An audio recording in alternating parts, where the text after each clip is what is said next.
اسی ماحول نے ادنا کو اعلیٰ کر دیا دیکھو، اسی ماحول نے ادنا کو اعلیٰ کر دیا دیکھو، اجالا ہی اجالا ہی اجالا کر دیا دیکھو۔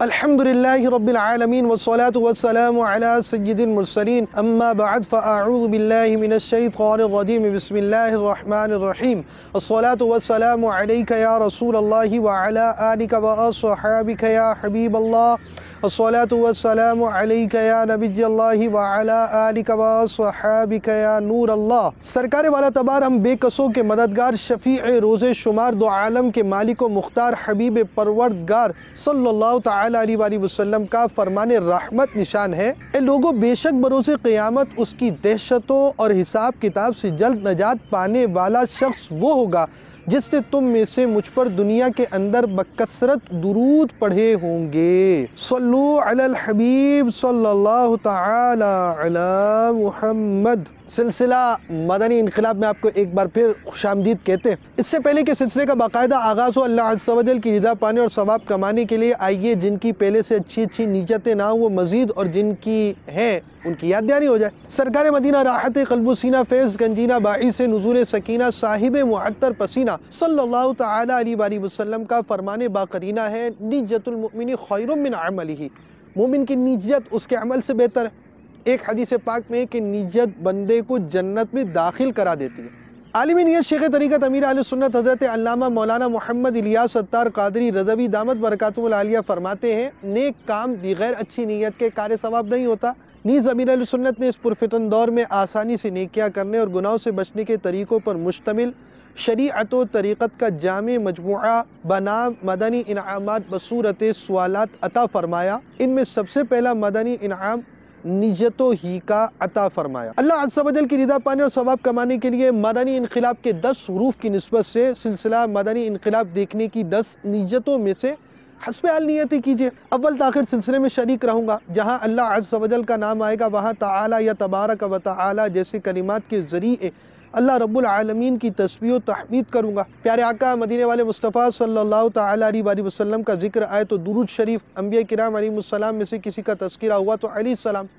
صحابہ اکرام علیہ الرضوان میں سے کسی کا ذکر ہوا تو رضی اللہ تعالی عنہ، بزرگان دین میں سے کسی کی بات ہوئی تو رحمت اللہ تعالی علیہ کہوں گا۔ صلو علی الحبیب، اذکر اللہ، توبو الی اللہ وغیرہ سن کر ثواب کمانے کے لیے جواب دوں گا۔ سلسلے میں بیان ہونے والی مدنی بہار سے خود بھی درس حاصل کروں گا، ثواب کی خاطر دوسروں کو بھی بیان کروں گا۔ جس قدر نیتیں زیادہ اسی قدر ثواب بھی زیادہ۔ یاد رکھیے نیت دل کے پختہ ارادے کو کہتے ہیں۔ عمل کا سچا پکا ارادہ نہ ہونے کی صورت میں ان الفاظ کو سننا سنانا نیت نہیں۔ بہرحال اس صورت میں آپ ثواب نیت کے حقدار ہوں گے۔ آج کے بیان اور اب تک کی نیکیوں پر اللہ عز و جل کی رحمت سے ملنے والا ثواب بوسیلہ رحمت للعالمین برائے جناب رسالت مآب صلی اللہ تعالی علیہ وآلہ وسلم، انبیاء و مرسلین، خلفائے راشدین، امہات المؤمنین، شہیدان و اسیران کربلا، تمام صحابہ و تابعین و تبع تابعین، ائمہ مجتہدین، خصوصاً ائمہ اربعہ اور ان کے مقلدین، سلاسل اربعہ کے مشائخ و مریدین، مدنی قافلوں کے مسافرین، مدنی انعامات کے عاملین، تمام مؤمنات و مؤمنین، مسلمات و مسلمین، خصوصاً سرکار اعلیٰ حضرت اور امیر اہل سنت۔ صلو علی الحبیب صلی اللہ تعالی علی محمد۔ میٹھے اس ٹائم پر مدنی چینل کے ناظرین، آج جو ہم سلسلہ آپ کے لیے لے کر آئے، آئیے اس کی چند جھلکیاں دیکھتے ہیں۔ والدین کی تربیت اولاد کے لیے سنگ میل کی حیثیت رکھتی ہے، اور اگر تربیت میں کمی رہ جائے تو یہی اولاد جیسی نعمت زحمت بن جاتی ہے۔ شرافا کی اولادیں جب کوئی برا اقدام کرتی ہیں،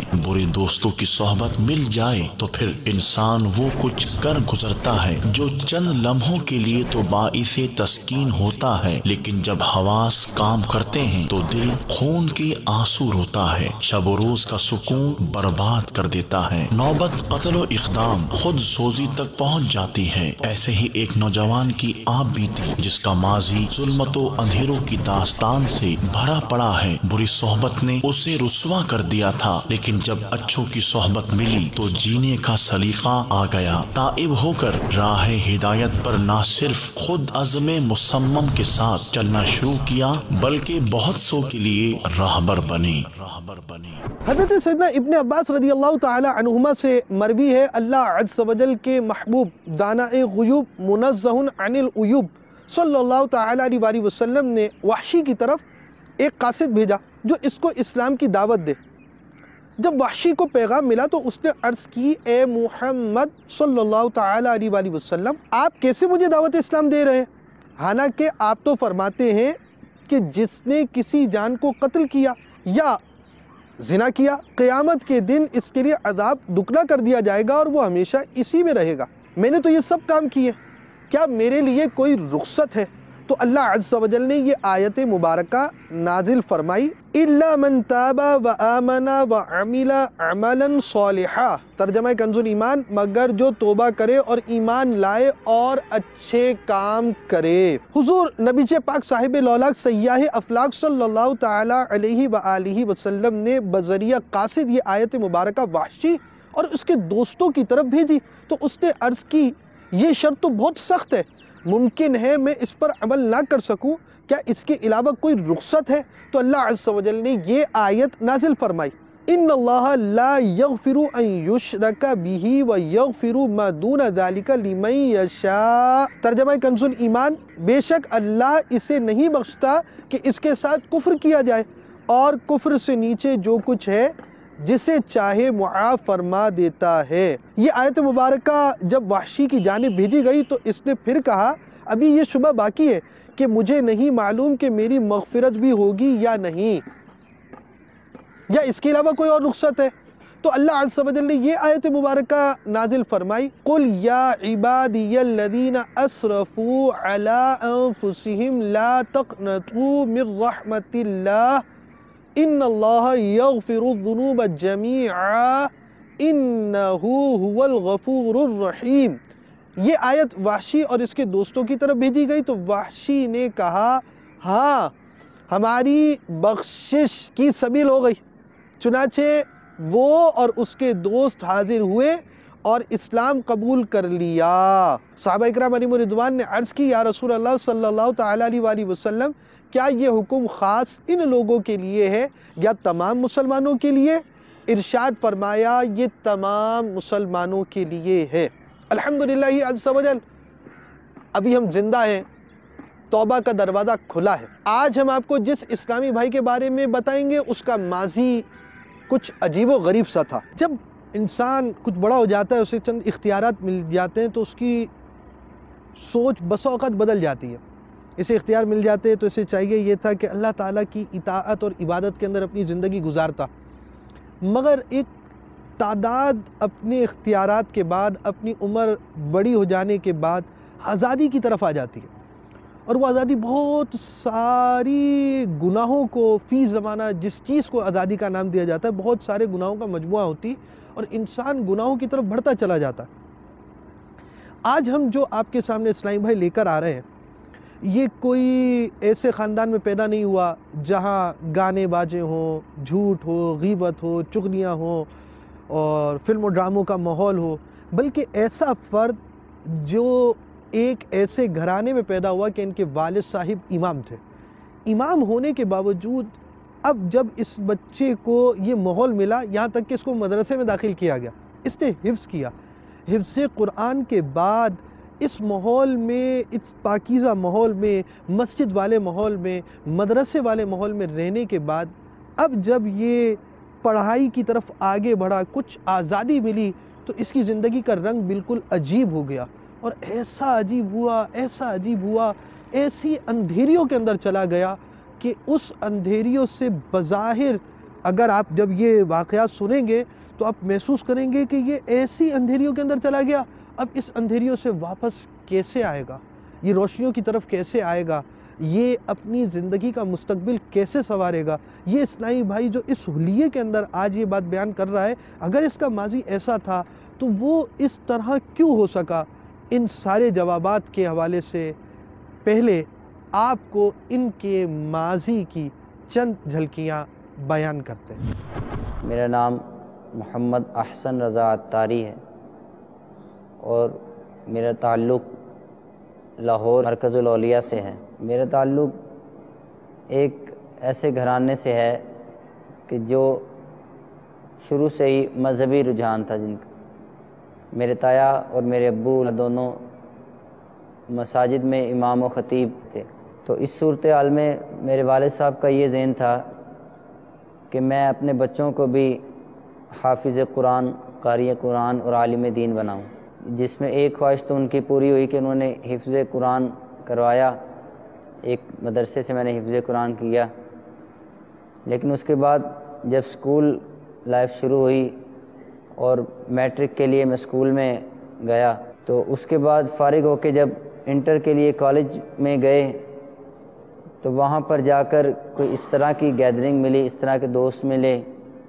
اور جس طرح کالج کا ایک سنا ہوا تھا کہ وہاں جا کر بندے میں ایک پاور آ جاتی ہے، ایک فورس مل جاتی ہے بندے کو، اور ایک اسی سوچ میں رہتے ہوئے کالج میں جا کر جو کالج کی ایک یونین تھی اس یونین کو جوائن کیا، تنظیم کے دوستوں کے ساتھ جا کے بیٹھنا، پھر اسی تنظیم کے دوستوں کے ساتھ جا کر باہر اڈے پہ جا کر جو مزدور لوگ گاڑیاں چلاتے ہیں کرائے پہ، ویگنوں والے، بسوں والے، ان کو ناجائز طور پہ بلا کسی وجہ سے روک کر انہیں جھاڑنا، اس کے ساتھ ان کو مارنا، گاڑیوں سے ان کو اتار لینا، ویسے ہی کبھی ان کے پیسے چھین لینا، ان کی گاڑی کا کوئی شیشہ توڑ دینا، یا اور کوئی نقصان کر کے گالیاں دے کے ان کو اس طرح ان کو ظلم و ستم کر کے ان کو بھیج دینا،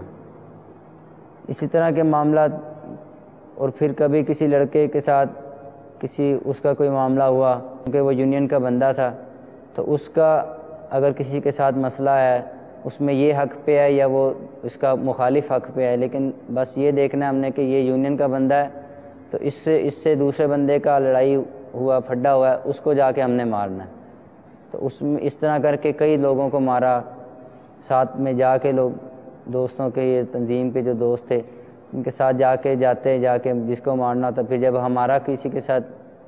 پھڈا ہوتا تو پھر وہ تنظیم والے لوگ جاتے ساتھ میں جا کے، وہ بھی اسی طرح جا کے ان کو مارتے۔ مطلب کہ کسی سے جان بوجھ کر پھر لڑائی لینا ایک شوق بن گیا ہوا تھا کہ چونکہ اپنے پاس دوست ہیں، تنظیم ہے، جب ان کو فون کریں گے، جہاں بلائیں گے وہاں پہ لڑکے آ جائیں گے، تو اس لیے ہر جگہ پہ ایسے بلا وجہ لوگوں سے لڑائی لے لینی، اڑ جانا، ضدیں لگا لینی، بسوں میں بیٹھنا تو کرایہ نہیں دینا، بسوں والوں سے الجھ پڑنا، ان کے کنڈکٹروں سے الجھ پڑنا، یہ سارے معاملات کالج میں اس طرح چلتے رہے۔ میرا نام عثمان شبیر ہے اور حافظ حسن کو میں 8 سے جانتا ہوں۔ میری سے دوستی میٹرک میں ہوئی 9ویں کلاس میں، تو اس ٹائم یہ ایک قابل اسٹوڈنٹ میں سے لڑکا تھا ایک، لیکن جو اس کی کچھ ایکٹیویٹیز وغیرہ تھیں وہ ایسی تھیں کہ یہ شرارتی بھی تھا اور دوستوں میں شگو ملا بھی کرتا تھا اور شرارتیں بھی کرتا تھا۔ لیکن جب اس نے میٹرک پاس کیا تو اس کے بعد جب یہ کالج میں گیا تو کالج میں جا کے جو اس کی ایکٹیویٹیز تھیں یا جن دوستوں میں بیٹھتا تھا وہ اس کی سوسائٹی ٹھیک نہیں تھی، تو اس کو میں نے بڑا روکا، حافظ کو میں نے کہا حافظ اس طرح دوستوں میں نہ اٹھو بیٹھو، اس کے برے اثرات آپ کے فیوچر پہ پڑیں گے۔ اس کے بعد کچھ سالوں کے لیے جو حافظ تھا یہ ہماری نظر سے غائب ہو گیا، تو ہمیں نہیں علم تھا کہ یہ کہاں گیا، تو لیکن جو اس کی ایکٹیویٹیز تھیں ٹھیک نہیں تھی۔ اس نے دوسرے لڑکوں کے ساتھ مل کے دوسرے لوگوں کو مارنا، گاڑیاں توڑنا، اس طرح کی بہت سی اس نے ایکٹیویٹیز میں حصہ لیا۔ اس دوران داڑھی شریف آ رہی تھی، لیکن چونکہ کالج کی ایک گیدرنگ ایسی تھی، ایک ماحول ایسا تھا کہ دوسروں کو دیکھا دیکھی، اور ویسے بھی جس طرح جوانی کا ایک آغاز تھا تو لڑکیوں کے معاملات، اس میں پھر داڑھی شریف کی بالکل ذہن بنتا ہی نہیں تھا۔ جب گھر آتا تھا تو داڑھی کو کتروا کے یا شیو کروا کے تو والد صاحب والدہ دیکھتے تھے اور انتہائی غم و غصے کا اظہار کرتے تھے۔ کئی مرتبہ والد صاحب نے اسی بات پر مارا بھی کہ آپ نے داڑھی کیوں کٹوائی، لیکن چونکہ ایک تھا ماحول ایسا تھا کہ بس دوست ہیں، ان میں سے کسی نے داڑھی نہیں رکھی ہوئی تو میں کیوں رکھوں، دوست ہیں جو وہ کہیں گے مولوی مولوی بولیں گے، یا اس طرح کر کے کہ داڑھی رکھوں گا تو مطلب میں اچھا نہیں لگوں گا، تو اس طرح اس حوالے سے پھر داڑھی کا ذہن بالکل نہیں بنتا تھا۔ تو جب گھر آنا والد صاحب نے اس پہ ڈانٹنا بھی مارنا بھی اور طرح طرح کی باتیں بھی کرنی، اور کئی مرتبہ وہ روایات بھی سناتے تھے کہ شاید کسی طرح سے مان کے یہ داڑھی شریف رکھ لے۔ پھر میرا حلیہ وہی کہ میں نے پینٹیں شرٹیں پہننی، جینس کی پینٹیں پہننی، اس کے طرح طرح کی پینٹیں جو نیا سٹائل آنا وہ دوستوں کے ساتھ جا کے اس لے کے آنی وہ پینٹ وہ پہننی۔ والد صاحب نے جب دیکھنا کہ اس نے نئی پینٹ لی ہے یا اس نے پینٹ پہنی ہوئی ہے تو پھر انہوں نے وہی اسی طرح مارنا کہ بھی تم نے پینٹیں نہیں پہننی۔ میں نے کہا نہیں میں نے پہننی ہے، تو انہوں نے کہا نہیں میں تمہیں کہتا ہوں کہ تم یہ شلوار قمیض پہنا کرو، تم ایک امام مسجد کے بیٹے ہو اور ایک تمہارا والد صاحب کا تمہارا تشخص ہے تو تم اس لیے اپنا اس ترکیب میں رہو۔ لیکن میں نے کہا نہیں میں اس طرح کا نہیں ہو سکتا، تو انہوں نے میرے پر جتنا زور چلتا تھا وہ چلاتے تھے۔ میں پھر یہی آخر میں کہتا تھا کہ جی میری زندگی اپنی ہے، آپ کی زندگی اپنی ہے، مجھے اپنی لائف گزارنے کا پورا حق ہے، تو مجھے آپ میری لائف کو ڈسٹرب کیوں کرتے ہیں؟ تو یہ تو آپ میرے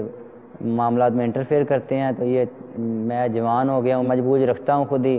تو مجھے آپ کیوں سمجھاتے ہیں؟ جب میں چھوٹا تھا تب تو چلو آپ کے اختیار میں تھا، اب تو میں کالج کا اسٹوڈنٹ ہوں تو میرے سارے دوست اس طرح چلتے ہیں، اب تو وہ کیا سارے پاگل ہیں؟ تو میں بھی اسی طرح چلوں گا۔ جی میرا نام ڈاکٹر زبیر الحسن ہے،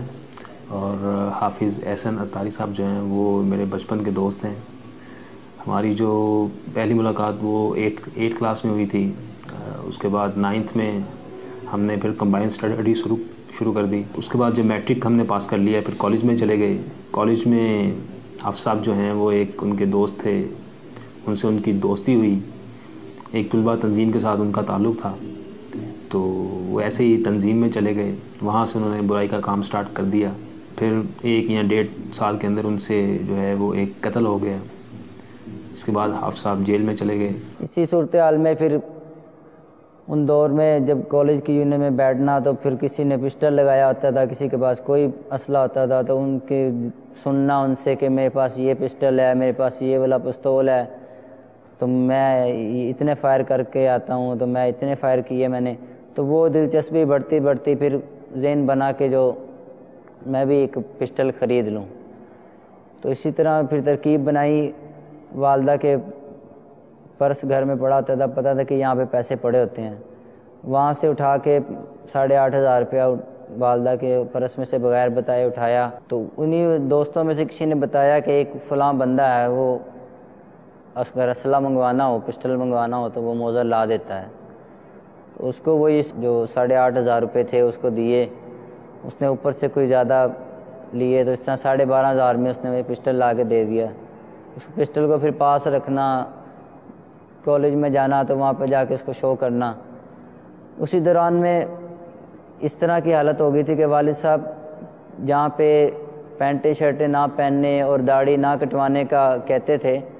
تو اس کے ساتھ ساتھ وہ حفظ قرآن جو کیا ہوا تھا اس کے بارے میں وہ بار بار تلقین کرتے تھے کہ آوارہ گردی کرنے کی بجائے تم نے اپنا حفظ قرآن جو کیا ہے وہ تم میٹرک سے پہلے کا تم نے کیا ہوا ہے، اور میں نے کبھی تمہیں نہیں دیکھا تم مجھ سے کھول کے پڑھ رہے ہو، تو وہ تو تمہیں بھول چکا ہوگا۔ اور واقعی وہ اس وقت مجھے حفظ قرآن مکمل طور پہ بھول چکا تھا۔ تو وہ والد صاحب کہتے کہ اس کو یاد کرو، لیکن ایک ایسی غفلت کا دور تھا، ایسا ایک ماحول ملا ہوا تھا اور ایسی گیدرنگ تھی کہ اس طرف ذہن جاتا ہی نہیں تھا۔ اگر کبھی بنے بھی ذہن کے ٹھیک ہے پڑھتے ہیں تو پھر وہی اپنا کوئی وسوسے اس طرح کے آ جاتے تھے کہ جی اپنا میرے کپڑے نہیں ٹھیک ہیں، یا اور معاملات ہو جاتے جی اپنا یہ قرآن پاک اگر میں نے حفظ کیا ہے تو کیا اگر بھلا دوں گا تو کیا اس میں ہو گیا، مطلب تو میں بھول چکا ہوں، اب تو بالکل مجھے یاد ہونا ہی نہیں ہے، تو میں چھوڑو، اب تو جو بھول گیا وہ بھول گیا۔ اس طرح کے حالات جب چل رہے تھے، اس دوران میں لڑکوں سے بھی لڑائیاں کیں، تو وہ اسی میں جو یونین کے لڑکے تھے ان کے ساتھ ہی پھر جو ہے وہ کافی زیادہ مسئلہ خراب ہو گیا، جس کی وجہ سے پہلا سال تو کالج میں جاتا رہا، دوسرے سال میں وہ یونین والوں نے میرے پہ بین لگا دیا کہ اگر یہ کالج میں آئے گا تو ہم اس کو مار دیں گے، جان سے ماریں گے یا بہت زیادہ تشدد کریں گے اس پہ۔ تو اگلا سال پھر کالج میں جانا چھوڑ دیا۔ تو اس میں پھر یہی تھا کہ جو تھوڑا بہت اکیڈمی سے کہیں سے پڑھ لیا یا اپنا گھر میں ہی پڑھ لیا، تو اس میں وقت زیادہ ملنے کی وجہ سے آوارگی اور زیادہ بڑھ گئی، اتنی بڑی کہ کوئی کام ہوتا نہیں تھا کہ کالج میں مطلب کہ کسی نے کالج میٹرک تک تو سارے پوچھتے تھے کہ ٹھیک ہے جی آپ پڑھ رہے ہیں، بچہ ہے، لیکن جب کالج لائف میں آتے ہیں تو پھر سارے یہ کہتے بھی یار خود ہی پڑھ لے گا۔ اب اس دور میں کسی نے پوچھا ہی نہیں۔ اور میٹرک میں حافظ صاحب جو ہے وہ لڑکیوں کے عشق میں بھی مبتلا تھے، اور ایک خاتون تھی ہماری کلاس فیلو تھی، ان کے گھر کے آگے پیچھے حافظ صاحب کا سارا دن جو ہے وہیں پہ گزرتا تھا۔ تو بڑا ہم نے یعنی کہ اس وقت کم ایج میں تھے، ٹین ایج میں تھے، تو حافظ صاحب جو ہیں اسی کے پیچھے پاگل تھے، اور سم ٹائمز تو یہ بھی کہتے تھے کہ یا میں نہیں، یا اگر یہ مجھے نہ ملی تو یا میں اس کو مار دوں گا یا خود جو ہے وہ خود کو مار لوں گا۔ یونین کے لڑکوں سے ہی کلیش ہو گیا، وہ اس طرح سے ہوا کہ اپنا ایک مرتبہ باہر گئے تو ایک گاڑی والا تھا جس نے کہ میں سے کرایہ مانگا تھا کہ آپ نا کرایہ دیں، تو میں کہا جی میں اسٹوڈنٹ ہوں، میں نے کرایہ نہیں دینا۔ تو اس نے کہا جی کرایہ تو آپ کو دینا پڑے گا۔ اس وقت میں اکیلا تھا، تو میں جوانی کے جوش میں اور اپنی طاقت کے بلبوتے کے میرے پیچھے تو بہت زیادہ لڑکے ہیں، میں لڑ پڑا ان سے کہ نہیں میں نے کرایہ نہیں دینا۔ تو انہوں نے وہ 3-4 تھے آدمی جو ویگن میں بیٹھے تھے، وہ تینوں نے اتر کے مجھے کافی زیادہ مارا۔ تو اس کا بدلہ لینے کے لیے اگلے دن میں اپنے ٹیم کے 10-15 لڑکے لے کر تو اس کے روٹ پہ کھڑا ہو گیا جہاں سے اس کا رستہ تھا اور وہ گزرتا تھا، اور اس گاڑی کا نمبر مجھے یاد تھا۔ تو جب وہ گاڑی آئی اس کو روک کر اس کے شیشے وغیرہ توڑے اور اس کو اپنے ساتھ مارتے ہوئے اپنے کالج کے گیٹ سے اندر لے گئے کہ اس کو ابھی اندر جا کے اور تشدد کریں گے یا اس کو مارتے ہیں۔ تو یہ سارا کام میں نے کیا، تو جو تنظیم میں ایک اصول بنا ہوا تھا کہ جو تم سے بڑے والے کارکن ہیں ان سے پوچھ کے ہر کام کرنا ہے یا ان کو بتا کے کوئی کام کرنا ہے۔ تو اس میں یہ تھا کہ نہ ان کو بتایا تھا نہ ان کو کہا تھا، کیونکہ وہ ان کو بڑے دنوں سے میں کہہ رہا تھا کہ یہ میرا معاملہ ہے تو اس کو یہ حل کروا دیں، لیکن وہ اس میں کوئی توجہ نہیں کر رہے تھے۔ تو میں نے اسی طرح سوچا کہ ابھی بھی ان کو کہا تو انہوں نے کچھ بھی نہیں کرنا، تو یہ ہے کہ میرے پاس جو لڑکے ہیں میں خود ہی ان کو لے کے چلا جاتا ہوں۔ اس طرح جب کیا تو ان کو پتہ چلا کہ اس نے خود سے یہ کام کیا ہے اور ہم نے پوچھے بتائے بغیر، تو اس پہ انہوں نے مجھے کہا کہ تمہارے کافی پر نکل آئے ہیں اور تم اکیلے کام کرنے لگ گئے ہو۔ تو اس پہ پھر انہوں نے 4-5 لڑکوں کی ڈیوٹی لگائی کہ اس کو پکڑ کے نا آپ ماریں۔ تو اس وقت وہ بھی دوست ہی کہلاتے تھے، کہتے تھے ہم آپ کے دوست ہیں، لیکن وہ بڑے والے کارکن تھے، ان میں سے 2-4 نے مجھے بلایا کہ آپ نا فلاں جگہ پہ آ جائیں، تو ایک نا پھڈا کرنے جانا ہے کہیں پہ۔ تو میں کافی اس کے لیے تیار ہوتا تھا کہ کہیں پہ بس کو آگ لگانی ہے یا کہیں پہ لوگوں کو مارنا ہے یا کہیں پہ لڑائی جھگڑا کرنا ہے یا کہیں پہ ٹائر جلانے ہیں، کہیں روڈ بلاک کرنا ہے، تو مجھے سب سے پہلے یاد کیا کرو۔ تو وہ انہوں نے مجھے کہا، میں بھاگتا ہوا کک مار کے موٹر سائیکل کی کالج میں پہنچ گیا۔ تو وہاں پہ کالج میں ایک کمرہ جو کہ ایسے ویران ہی تقریباً پڑا رہتا ہے، وہاں پہ وہ چاروں مجھے وہاں لے گئے، اور میں کہا پتہ نہیں مجھے کس لیے لے جا رہے ہیں۔ ادھر جا کے انہوں نے مجھے کہا کہ تم نے کل گاڑی روکی تھی، میں کہا ہاں جی روکی تھی۔ تو انہوں نے کہا کس سے پوچھ کے گئے تھے اور کیوں اس کو لے کے آئے تھے، کیسے لے کے آئے تھے؟ اسی پر انہوں نے میرے ہاتھ تھپائی شروع کر دی، تھپڑ مارنے شروع کر دیے، پھر بیلٹوں سے مارنا شروع کر دیا۔ تو اس کے بعد پھر انہوں نے وہ ایک اشتہار لگا دیتے ہیں کہ یہ بندہ بلیک لسٹ ہے، کہ یہ تنظیم کا غدار ہے، اگر آیا کالج میں تو اس کو جو ہے نا مارا بھی جائے گا اور اس کے ساتھ کچھ بھی کیا جا سکتا ہے۔ تو وہ اگلے دن انہوں نے مجھے یہ نوٹس کر دیا کہ لڑکوں نے مجھے بتایا کہ تمہارا نام جو ہے نا وہ انہوں نے لکھ کے تنظیم میں لگا دیا ہے کہ یہ بندہ کالج میں داخل نہیں ہو سکتا۔ تو اس طرح سے یہ تنظیم والوں سے پھر یہ تھا کہ میں تنظیم والوں سے کیا، کالج سے ہی میں گیا، میں کالج بھی نہیں جاتا تھا نہ تنظیم۔ اب وہ دور آ گیا کہ آزادیاں بڑھنا شروع ہوئیں تو یہ پہنچے جیسا کہ آپ نے سنا، آزادیوں نے جو بڑھنا شروع کیا، لڑائی جھگڑے کالج کی لائف کے اندر، اس میں اسکول کالج اور یہ ساری چیزیں آزادیوں سے چلتے مارنا پٹنا سب کچھ ہوتا رہا، سب کچھ ہوا، یہاں تک کہ ایک ابتدائی غلط تربیت ان کی ہو چکی۔ اب یہ ایک ایسی سٹیج پہ پہنچ چکے کہ اب یہ کالج بھی نہیں جا سکتے، آگے کے معاملات چلا بھی نہیں سکتے۔ اب آگے انہیں چاہیے یہ تھا کہ اس بری صحبتوں کو یہیں ختم کرتے، ایک سٹیج کا اینڈ ہو جاتا کہ انہوں نے جو چیز جس کو اپنی منزل سمجھ لی تھی اور جس گیدرنگ کے ساتھ یہ بیٹھ رہے تھے اور اپنا مستقبل سمجھ رہے تھے، آج انہیں گیدرنگ آؤٹ کر دیا گیا، اس گیدرنگ سے نکال دیا گیا، ان لوگوں نے نکال دیا، ان صحبت سے ان کو نقصان ان کے سامنے آ گیا۔ چاہیے یہ تھا کہ اس سے عبرت حاصل کرتے، مگر جو انسان اس طرح کے معاملات میں بڑھتا چلا جاتا ہے، سرکشی اس سے آتی جاتی ہے اور اندھیریاں بڑھتی چلی جاتی ہیں، پھر ان کی زندگی عجیب سی تباہی کی طرف بڑھتی چلی گئی، اور اب یہ ایک عجیب و غریب تباہی کی طرف اور بڑھ رہے ہیں۔ آئیے وہ تباہی کیسی ہے بہت توجہ کے ساتھ سنیے تاکہ پتہ چلے کہ آج کل کی بری صحبتیں بندے کو کہاں سے کہاں پہنچا دیتی ہیں۔ اس حوالے سے پھر میرے والد صاحب تھے، ان کو بھی ان محلے والوں نے بھی کہا کہ آپ امام مسجد ہیں، آپ ہمارے لیے عزت و احترام کی جگہ پہ ہیں، لیکن آپ کا بیٹا جو ہے وہ وہاں پہ بیٹھ جاتا ہے کھڑے پہ، تو یہ اچھی بات نہیں ہے، اس کو سمجھائیں۔ تو ابو مجھے کافی مارتے بھی تھے، سمجھاتے بھی تھے کہ بیٹا اس طرح نہ کیا کرو، تمہاری مہربانی۔ اوپر سے وہ سامنے گھر کے چونکہ تھڑے تھا، وہ اوپر سے بھی کئی بار رات کو آ کے آواز دیتے کہ گھر آؤ، تو میں بدتمیزی سے ان کو کہتا جاؤ جاؤ میں نہیں آتا، آنا ہوگا میں جب آ جاؤں گا، آپ سو جائیں۔ تو اس طرح کی صورتحال میں والد صاحب کا دل کافی ٹوٹا کہ یار میں اس کا والد ہوں، میں اس کو کہہ رہا ہوں کہ گھر آ جاؤ، یہ میرا کہنا ہی نہیں مان رہا۔ تو اس طرح انہوں نے کہا کہ یہ کیا معاملہ ہے، کیوں اس طرح کرتے ہو۔ اس میں پھر ان کو اس طرح تھا کہ انتظامیہ والے کافی زیادہ اس بات پہ تنگ کرتے تھے کہ اپنے بچے کو آپ سمجھائیں، تو وہ جب نہیں سمجھا سکے، میں نہیں سمجھا، تو اس انتظامیہ والوں نے کہا جی آپ کا بیٹے کا نا کردار اچھا نہیں ہے، اور محلے والے جو ہے نا وہ کہتے ہیں کہ ان کے بیٹا جو ہے نا اس کی حرکتیں مشکوک ہیں، تو اس وجہ سے ہم آپ کو مسجد میں نا نہیں رکھ سکتے، آپ برائے مہربانی یا تو بچے کو سنبھال لیں اپنے، تو یا پھر جو ہے نا یہ محلہ چھوڑ کے نا، یہ مسجد بھی جواب دے دیا انہوں نے کہ آپ اسے چھوڑ کے چلے جائیں یہاں سے۔ تو وہ چاہتے نہ چاہتے ابو نے مسجد چھوڑنی پڑی ابو کو۔ اس ایک جگہ سے ہم دوسری مسجد میں ابو گئے سبزہ زار میں، تو وہاں سے پھر تقریباً اس کا فاصلہ، یہ اچھرے کا علاقہ تھا، اچھرے سے سبزہ زار کا فاصلہ موٹر سائیکل پہ اگر آئیں تو تقریباً 20 منٹ آدھا گھنٹہ جو ہے نا اس پہ لگ جاتا ہے، اگر ویگنوں بسوں پہ آئیں تو گھنٹہ لگ جاتا ہے۔ تو لیکن میرا روز کا معمول بنایا ہوا تھا کہ بس میں نے 2 4 5 6 گھنٹے ضرور آنا، اور وہ میں نے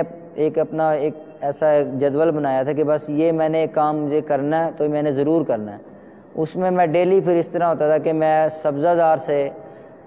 سفر کر کے کرایہ لگا کے یا موٹر سائیکل ابو کی نکال کے، تو میں روز ادھر اچھرے میں آتا تھا، تو وہاں پہ آ کے پھر اسی طرح میں نے 5 6 گھنٹے اس تھڑے پہ بیٹھنا۔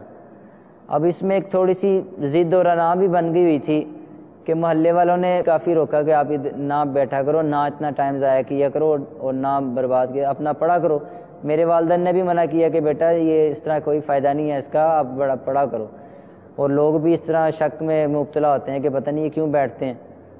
تو اس کے علاوہ پھر محلے والوں نے ڈائریکٹلی خود کہنا شروع کر دیا کہ بھئی اب تم جو ہے نا یہ تھڑے پہ نا نظر نہ آنا، تو یہ بیٹھنا اچھا نہیں ہے تمہارا، یہ یہاں سے لڑکیاں گزرتی ہیں، بچیاں گزرتی ہیں، تو یہ حرکتیں تمہاری ٹھیک نہیں ہیں۔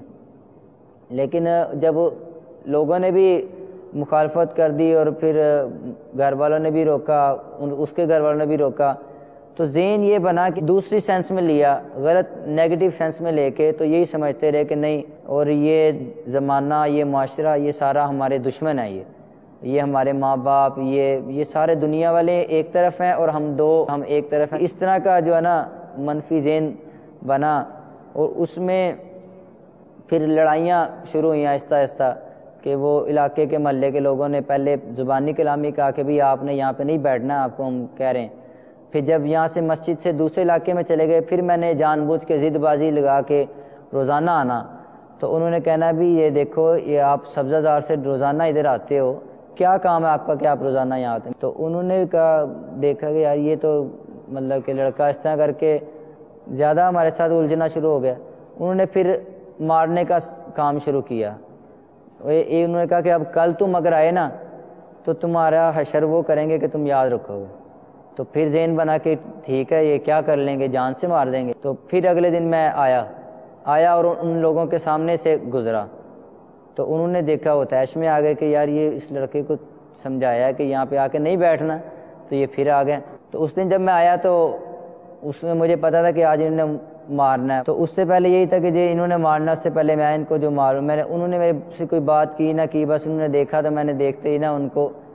مکے مارنے شروع کر دیے۔ وہ ایک لڑکے کو مکے مارے تو باقی سارے لوگ جو ہے نا وہ اکٹھے ہو گئے، انہوں نے مجھے مارنا شروع کر دیا۔ بہت مارتے رہے کافی دیر مارتے رہے، تقریباً 20-25 منٹ آدھا گھنٹہ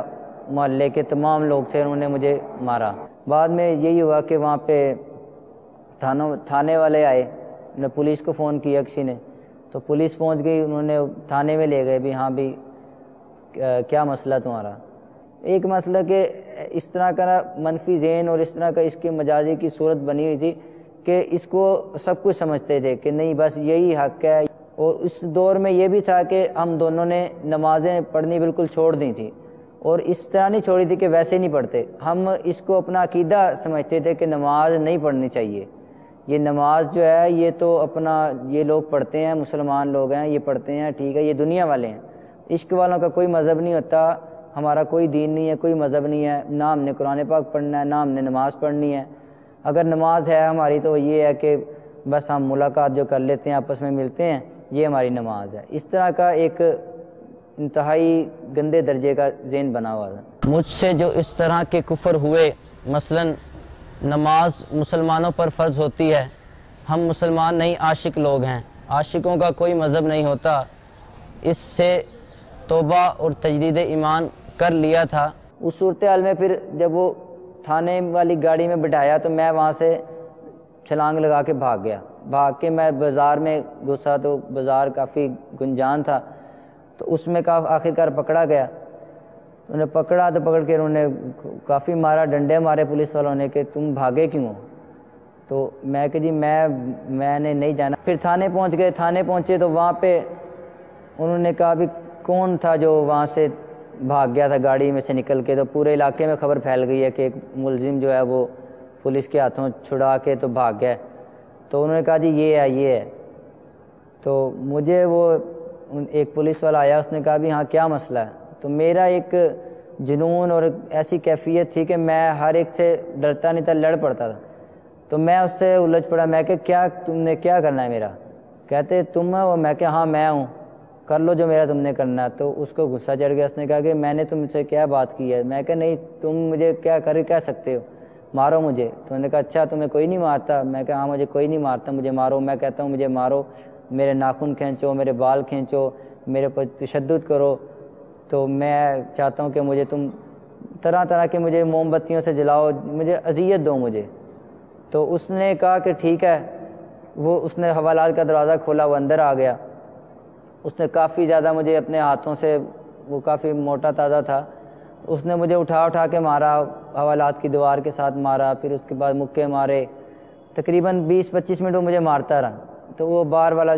جو کھڑا تھا سنتری، اس نے کہا کہ سر جان دو، یہ جو ہے نا پنجابی میں اس نے کہا کہ مر جائے گا تو انہوں چھاڑ دو۔ اس نے کہا میں کھڑا ہو گیا، میں کہا نہیں مجھے کچھ بھی نہیں ہوا، اور مارو مجھے اور مارو۔ تو اس نے کہا دیکھو یہ تو کہہ رہا ہے بھی مجھے اور مارو۔ تو پھر اس نے کہا جاؤ ڈنڈا لے کے آؤ۔ تو اس نے کہا سر رہن دو، ڈنڈا ایسے اس طرح یہ اس کی جان تھوڑی سی ہے تو اس نے مر جانا ہے۔ اس نے کہا نہیں ڈنڈا لے کے آؤ تم۔ تو وہ کافی لمبا ڈنڈا لے کے آ گیا، تو اس نے پھر وہ ڈنڈے مارنے شروع کیے۔ وہ مجھے کہتا کہ کھڑے ہو جاؤ، میں کھڑا ہو گیا، اس نے میرے ٹخنے پہ نا گٹے پہ مارا ڈنڈا، تو میں تھوڑا سا اچھلا۔ اس نے کہا کہ کیا ہوا، اب درد ہوئی ہے؟ میں کہ نہیں درد نہیں ہوئی، تم مارو۔ پھر میں کھڑا رہا، اور اس نے مجھے اتنی مطلب کہ ایسا کوئی پختہ ذہن تھا، ایسا گندگی اور شیطانیت میں جو ہے نا ذہن پکا ہو چکا تھا کہ وہ مجھے مار رہا ہے، اس نے مجھے 10-12 ڈنڈے مارے ہیں تو مجھے کچھ نہیں ہو رہا. میں اس کو کہہ رہا ہوں ٹھیک ہے مارو اور مارو. تو اس طرح کی سن جسم جس طرح ہو جاتا ہے. تو پھر وہ 4-5 ملازمین تھے پولیس کے, وہ آگے ماننے لگے بھی تم بڑے بدماش ہو, یہ ہے وہ. میں کہ ہاں میں بدماش ہوں. اس وقت پھر والد صاحب بیچارے چند دوستوں کو ساتھ لے کے تو آئے اور منت اللہ کیا پولیس والوں کا کہ اس کو میرے بچے کو چھوڑ دو, یہ بس ایسے ہی پاگل ہوئے پڑے ہیں دونوں, ان کی ہمیں سمجھ نہیں آ رہی یہ کیا کرنا چاہتے ہیں, لیکن یہ ہم انہیں منع کرتے ہیں, یہ روزانہ وہاں سے اتنی دور سے ادھر آ جاتا ہے. تو اس طرح پھر ہمیں راضی نامہ اس شرط پہ پولیس والوں نے چھوڑا کہ میرے سے بیان حلفی لکھوایا کہ میں آئندہ کے بعد اس علاقے میں اگر نظر آیا تو مجھے جو مرضی سزا دیں تو میں اس کا حقدار ہوں گا. تو یہ ان کو لکھ کر دے کر تو جان چھڑوا کے میں جب گیا تو میں نے اس وقت ہی ذہن بنا لیا کہ میں نے آنا تو ہے, میں نے ادھر چاہے جو مرضی کر لیں, ابھی مجھے ایک بار یہاں سے جانے دیں, ملنا میں نہیں چھوڑ سکتا. تو اس کے بعد ہم نے خفیہ طور پہ جب محلے سے باہر آ کے تو کسی اور علاقے میں ہم نے ملنا شروع کیا. وہاں پہ آ کے پھر ہم بیٹھتے تھے اور کافی دیر کی میٹنگ کرتے تھے کہ اب آگے کیا کرنا ہے, ہم نے تو ان کو کیسے ہرانا ہے, یہ ہمیں ہرا رہے ہیں, ہم نے ان کو ہرانا ہے, تو یہ کبھی نہیں جیت سکتے, جیت ہماری ہوگی. تو اس میں پھر اس طرح کر کے اپنا ہم نے پلان بنایا کہ جو ہے نا اب اس طرح کرتے ہیں کہ اب انہوں نے ہمیں رہنے نہیں دینا. تو اس میں ذہن بنا کہ جو ہے نا اس دنیا میں نہیں یہ جنیں دیتے, ہم اکٹھے جی نہیں سکتے نا, تو اکٹھے مر جاتے ہیں. تو لیکن یہ بنا کہ مریں گے تو پھر جو ہمیں روکنے والا جو لوگ ہیں ان کے جو ہیڈ ہے, جو سب سے آگے سرکردہ ان کا ہے, اس کو بھی ساتھ میں ماریں گے. ہم نے پلاننگ کی کہ اب جو ہے نا مارنا بھی ہے اور مرنا بھی ہے. تو اس میں پھر اس نے مجھے کہا کہ تمہارے پاس پسٹل ہے, تو وہ میں نے پسٹل کا ارینج کیا. تو اس کے بعد پھر ایک دن بنایا ہم نے کہ فلاں جگہ پہ جہاں پہ وہ بندہ کھڑا ہوتا ہے, وہ کھڑا ہو کے وہ محلے میں جہاں پہ کھڑا ہوتا تھا, دکان لگاتا تھا, چپس کی دکان تھی اس کی, کہ وہ وہاں پہ کھڑا ہوتا ہے. اس نے کہا کہ میں اس کے قریب دیوار کے ساتھ چھپ کے تو ہم دونوں وہاں پہ جائیں گے, تو تم ایسے کرنا کہ پہلے مجھے فائر مارنا, پھر اس کے بعد فوراً جا کے تو اس کو فائر مار دینا, تو جب وہ مر جائے گا پھر تم نا اپنے آپ کو مار لینا فائر. تو اس طرح کر کے جو ہے نا وہ بھی مر جائے گا اور ہم بھی مر جائیں گے. تو کیونکہ اس میں سوچا تھا کہ پہلے اس کو اگر مارتے ہیں تو یہ ہے کہ پھر اگر دوسری گولی نہیں چلتی تو پھر دونوں جیل میں جائیں گے. اس کو میں جیل میں نہیں لے کے جاؤں گا, میں اپنے اوپر مشکلیں برداشت کر لوں گا, لیکن میں نا اس کو نہیں بھیجوں گا. تو اس طرح کی صورتحال میں ہم نے آخر کا یہی پلان کیا کہ پہلے اس نے کہا مجھے مارنا, تو پھر اس کو مارنا, اور پھر تم اپنے آپ کو مار لینا. تو عجیب سا مطلب کہ ایک ذہن بچپنا سا بنا کہ نہیں اس طرح مارنا ہے. تو اس میں چلے, تو وہ دن جو ڈیسائیڈ تھا اس ٹائم پہ میں پہنچا, تو جا کے ہم اس ایک مارکیٹ تھی جو قریب تھی, وہاں پہ جا کے جب کھڑے ہوئے اس نے مجھے اشارہ کیا کہ یہ دل جو ہے میرا یہاں پہ دھڑک رہا ہے, تو اس جگہ پہ رکھ کے تم جو ہے مجھے فائر مارو. گولی لوڈ کی ہوئی تھی, تو اس کو میں نے اس کے سینے پہ یہاں پہ رکھا اور ٹریگر دبایا. تو اس کے بعد میں نے نہیں دیکھا, بس یہی تھا کہ اس کو مار کے فوراً میں دوسری طرف جاؤں اور دوسرے بندے کو ماروں. تو یہاں سے میں فوراً بھاگ کے تو وہ دوسرے بندے کی طرف گیا جو کہ ہمیں منع کرتے تھے بیٹھنے سے, تو اس کے اوپر میں نے فائر کیے. تو اس کے اوپر میں 3 مرتبہ فائر کیے, لیکن شاید کہ ایک اس کے قریب سے چھو کے گزرا, دوسرے اس کے بعد پھر پسٹل چلی نہیں. تو انہوں نے دیکھا کہ اس کا فائر مس ہو گیا, تو انہوں نے پہلے تو دور ہٹ گئے کہ ایک بندہ فائر کر رہا ہے. تو اس کے بعد جب انہوں نے دیکھا کہ اس کی پسٹل نہیں چلی تو انہوں نے میرے پیچھے دوڑ لگا دی. جب انہوں نے میرے پیچھے بھاگے, میں آگے بازار میں بھاگ گیا, تو بازار میں وہ میرے پیچھے بھاگ رہے ہیں, میں آگے بھاگ رہا ہوں. تو آخر کار رش تھا, میرا پاؤں پھسلا, میں نیچے گر گیا. تو اسی دوران جب دوڑ لگاتے ہوئے میں نے دوبارہ اس کو ٹریگر کو دبایا اور اس کا چیمبر چڑھا کے میں نے پھر اپنی طرف, میں نے کہا وہ تو مرا نہیں, چلو میرا دوست مر گیا تو میں نے یہاں پہ زندہ رہ کے کیا کرنا ہے, تو میں خود مر جاتا ہوں. اس وقت پھر میں نے اپنے سینے پہ رکھی اور میں نے اس کو ٹریگر دبایا, لیکن وہ نہیں چلی. پھر آگے جب میں گرا اس وقت پھر میں نے چیمبر مارا, ٹریگر دبایا اور سب کی طرف میں نے کیا کہ میں مار دوں گا. تو وہ میں دبایا لیکن فائر نہیں ہوا, حالانکہ اس میں گولیاں 6 پوری میں نے ڈالی ہوئی تھی. پھر میں نے کہا ان کو تو لگ نہیں, پھر میں نے پھر اپنی طرف مطلب کہ جتنی کوشش کرتا رہا, میں نے کہا کہ میں نے مرنا ہے, میں نے مر جانا ہے, میں نہ مرا تو یہ ہے کہ اپنا یہ میرا دوست مر گیا تو میں کیا کروں گا یہاں پہ. پھر جب گولی نہیں چلی تو میں وہاں پہ جب گرا تو میں کہا ٹھیک ہے اب مجھے یہ لوگ جو ہیں انہوں نے دیکھا کہ ایک قتل، اب یہ دیکھیں گے کہ ایک قتل بھی ہو گیا اور اس نے فلاں بندے پہ بھی فائر کیے ہیں تو اب یہ مجھے مار دیں گے جان سے. تو وہ مجمع اکٹھا ہوا، اس نے کافی زیادہ مجھے مارتے کافی گھنٹہ گزر گیا نا، وہ مجھے مارتے رہے. تو میں کہ چلو زیادہ سارے بندے مار رہے ہیں، مارتے مارتے مر جاؤں گا، لیکن نہ بے ہوش ہوا نہ کچھ مجھے ہوا. میں اتنا کو ڈیٹ ہو چکا تھا کہ مجھے کچھ نہیں، مجھے تقریباً 50 سے 70 بندے تھے مارنے والے اور میں مار کھا رہا تھا اکیلا، لیکن مجھے اس میں کچھ بھی نہیں ہوا. تو یہ اس طرح کر کے پھر وہاں سے جو پولیس آ گئی کہ قتل بھی ایک اس نے، اس کے بعد یہ دوسرے بندے کو مارنے آیا تھا تو وہ نہیں مرا، تو وہ اس کا فائر ہی نہیں چلا، پھر اس نے اپنے آپ پہ بھی چلائی ہے. تو اس وقت پھر پولیس آئی اور وہ آ کے مجھے جب تھانے لے جانے لگے تو لوگوں نے کہا جی اس کو جو ہے نا مین بازار کے اندر سے تھانے لے کے جاؤ. اس دوران پھر لوگ مجھے مارتے ہوئے، پولیس تو پیچھے ہٹ گئی، لوگ ہی مجھے مارتے گاڑی پولیس کی دور کھڑی تھی وہاں تک لے جا کے مجھے گاڑی کے اندر پھینک دیا. وہاں سے پھر میں تھانے گیا تو انہوں نے کہا کہ اس کو کیوں مارا ہے؟ میں کہا میں نے اس کو مارنا تھا اور میں نے بھی مر جانا تھا، تو میری چلی نہیں میری مرتبہ پسٹل. تو انہوں نے کہا کہ یہ تم نے مذاق میں انہوں نے ایک پولیس والے نے کہا کہ اگر تم نے مرنا ہے یہ لو یہ پسٹل میں تمہیں دیتا ہوں چیک کرنے کے لیے. اس نے کہا کہ دیکھتا ہوں کہ اس کا ذہن پختہ ہے یا ویسے ہی یہ کہہ رہا ہے. تو اس نے کہا کہ یہ میں تمہیں دیتا ہوں، تم اپنے آپ کو مار لو. تو میں نے کہا میں نے پسٹل پکڑنے لگ گیا تو اس نے دیکھا یہ تو واقعی پسٹل پکڑ رہا، اس نے مجھے پھر تھپڑ مارا، پیچھے پھینک دیا. اس نے کہا تم تو مرنے کی کوشش کر رہے ہو، ہمارے اوپر پڑنا ہے تم نے. تو اس دوران پھر حوالات میں جب میں تھانے میں بند تھا تو میں اسی طرح پریشان کہ میرا دوست مر گیا تو میں کیا کروں گا. میں نے پھر وہ تھانے کی دیواروں سے ٹکریں مارنی شروع کر دیں، زور سے پیچھے سے بھاگ کے آتا اور دیوار میں کونا بنا ہوا تھا اس میں ٹکر مار دی کہ میرا سر لگے گا میں مر جاؤں گا. لیکن وہ سر لگا، میں اس کے بعد نیچے گر کے بے ہوش ہو گیا. وہ تھانے والوں نے میرا ہاسپٹل لے کے میں دوبارہ مجھے ہوش آ گیا، پھر میں آ گیا. انہوں نے کہا کہ یہ جو ہے نا اپنے آپ کو مارنے کی کوشش کر رہا ہے تو اس کا نا پورا خیال رکھنا ہے. تو میں نے کہا جی میں نے واش روم جانا ہے. تو انہوں نے کہا جاؤ آپ واش روم چلے جاؤ. تو وہ اس میں گیا تو اس کا لوہے کا دروازہ تھا، اس میں نے دیکھا کہ اس کی پتریاں زنگ لگا ہوا تھا، وہ کٹنے والی تھی. بلیڈ وغیرہ اس وقت تھا نہیں میرے پاس. تو ایک طریقہ میں نے سوچا، میں کہ اگر میں اپنی کوئی شریان کاٹ دوں گا یا اپنی کوئی یہاں سے نس کاٹ دوں گا تو اس میں خون بہتا رہے گا، جب زیادہ خون بہے گا تو میری موت واقع ہو جائے گی. اس میں پھر میں نے وہاں سے وہ دروازے کو توڑ کے پترا لیا تو یہ یہاں سے اپنی شریان کاٹی، پھر ادھر سے کاٹی. تو پھر یہ 3 جگہ سے میں نے کاٹ دی اپنی شریان. تو وہ اس وقت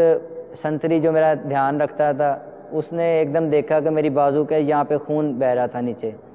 تو اس کی نظر پڑی، فوراً اس نے شور ڈال دیا. اس نے کہا کہ اس بندے نے تو اپنی وہ رگیں کاٹ لی ہیں. تو وہ پھر سارے آ گئے، انہوں نے آئے مجھے گاڑی میں ڈالا، فوراً ہاسپٹل میں لے گئے. تو انہوں نے ہاسپٹل والوں نے جلدی سے اس کو پٹیاں لگا دیں اور پھر مطلب کہ میری موت واقع نہیں، پھر میں بچ گیا. پھر میں نے ذہن بنایا چلو اب یہ ہے کہ یہاں تو بچ گیا ہوں، میں اب جیل میں جا رہا ہوں تو جیل میں جا کے نا میں وہاں پہ کسی پنکھے کے ساتھ لٹک جاؤں گا یا کہیں سے چھلانگ لگا دوں گا یا کوئی اور کام کر کے میں مر جاؤں گا. تو جب جیل میں پہنچے تو وہاں پہ جاتے ہی میں ایسی مجنوں والی اور جو اپنا عجیب سی عاشق اپنے زوم میں کہ میں بہت بڑا عاشق ہوں اور بہت بڑا دیوانہ ہوں، تو بال بکھیرے ہوئے اور منہ 4 دن منہ نہیں دھونا، اور جو مارا تھا لوگوں نے اس کے نشان اس طرح کر کے سارے یہاں پہ پڑے ہوئے، منہ سوجا ہوا، آنکھیں سوجی ہوئی. تو اس صورتحال میں کپڑے پھٹے ہوئے. تو وہ میں نے اسی طرح 4-5 دن اسی طرح میں گزار دیتا تھا. تو اس میں پھر میں جب گیا تو میں نے دیکھا میں کہ یہاں پہ تو مطلب کہ بڑی سختی ہے. تو میں کیسے مطلب کہ اپنے یہاں پہ جو میں نے کام کرنا ہے کہ اپنے آپ کو مارنا ہے میں نے، تو اس کا تو میں ارینج یہاں پہ کر نہیں سکتا، کیونکہ ایک کمرے میں وہاں پہ 6-7 لوگ اور بھی ہوتے تھے جو ایک چکی میں جس میں بند کرتے تھے سیل میں. تو اس میں کہ یہ لوگ تو 24 گھنٹے میرے ساتھ ہوتے ہیں، یہ تو کچھ کرنے نہیں دیں گے مجھے. تو وہاں پہ پھر میں نے ان سب کو میں نے یہی جس سے جو ملے میں اس کو یہی کہوں کہ میں نے بس مر جانا ہے، میں نے نہیں رہنا زندہ. میں نے میرا دوست مر گیا، میرا اس کے بعد کوئی نہیں ہے دنیا میں، تو میں مر جانا ہے بس میں نے، تو مجھے اگر تم مار سکتے ہو تم مار دو، نہیں تو مجھے کوئی طریقہ بتاؤ، میں نے مرنا ہے۔ تو وہ کہتے تھے کہ تم پاگل ہو، کہاں سے آئے ہو، تو تم نے ہمارے پلے پڑنا ہے کہ اگر تم مرے تو ہمارے پر بھی کیس بنے گا کہ یہ کیسے مرا بندہ، ہمیں مصیبت میں کیوں ڈالتے ہو۔ انہوں نے جیل والوں کو بھی شکایت لگائی کہ یہ بندہ بار بار مرنے کی باتیں کرتا ہے کہ میں نے مر جانا ہے۔ تو اس میں پھر اس طرح ہوا کہ ایک مرتبہ سیل کے لوگ کافی جو ہے نا وہ گئے ہوئے تھے سارے، تو ایک وہاں پہ بیٹھا تھا، اس کو میں نے اپنی کہانی سناتا رہتا تھا، اور تو اس نے مجھے چیک کرنے کے لیے ویسے اس نے کہا ایسے ہی بس یہ باتیں کرتا رہتا ہے، اس نے کون سا کر لینا ہے، ایسے ہی بس جان بوجھ کے کرتا ہے، کہتا تو نے اس کو مار دیا، اب تو نے کہا مرنا ہے۔ تو اس نے کہا کہ چل مرنا ہے نا تو مر، یہ لے، یہ نالا اس میں ڈال پنکھے میں، تو مر جا، میں باہر چلا جاتا ہوں۔ تو وہ یہ کہہ کے وہ باہر کو چلا گیا، تو اس نے کہا کہ ایسے باتیں کرتا رہتا ہے، مجھے اس نے کون سا کر لینا ہے۔ تو وہ جب باہر گیا تو میں نے اس کو کمرے کا کنڈی لگا کے وہ جو حوالات بند کر کے، تو میں نے وہ نالا پکڑا، اس کو میں نے نیچے ایک بالٹی رکھ کے، سٹول ٹائپ تھی ایک، اس کو رکھ کے میں نے نالا باندھا اس کے ساتھ پنکھے کے ساتھ، اور اس کا پھر وہ جھولا سا بنایا جس طرح پھانسی کے لیے ہوتا ہے، اور وہ پکڑ کے میں جب بالٹی کے اوپر چڑھا تو میں نے ابھی اس کو ایسے کر کے ہاتھ ڈالا تھا کہ وہ لڑکے نے اکیلا نہیں تھا ساتھ میں، اس نے پوری بارک کو بھی اکٹھا کر لیا ہوا تھا اور سارے لوگ اکٹھے ہو گئے، اس نے ایسے فوراً کھولا، اس نے کہا یہ دیکھو یہ کیا کر رہا ہے۔ ساتھ میں نیچے جو وارڈ اس بارک کا انچارج ہوتا ہے پولیس والا، وہ بھی اس کو بھی بلا لیا اس نے، ایک شور مچ گیا کہ یہ بندہ خودکشی کرنے لگا تھا۔ تو اس طرح اس نے فوراً آ کے مجھے وہاں سے اتارا مارتے ہوئے، پھر مجھے لے گئے چکر میں، وہاں جا کے انہوں نے مجھے 40 چکی ایک ہوتی ہے قصوری پیرا، کہ جس میں جو کوئی جیل میں لڑائی جھگڑا کرے یا کوئی موبائل وغیرہ کسی سے پکڑا جائے، چرس منشیات وغیرہ پکڑی جائے یا کوئی اور خودکشی کی کوشش کرے تو اس کو وہاں پہ بند کر دیتے ہیں۔ تو وہاں پہ مجھے علیحدہ انہوں نے اکیلے بالکل قید تنہائی میں بند کر دیا۔ تو وہاں پہ انہوں نے مجھے کہا کہ اب آپ نے نا آپ جب تک صحیح نہیں ہوتے آپ نے ادھر رہنا ہے۔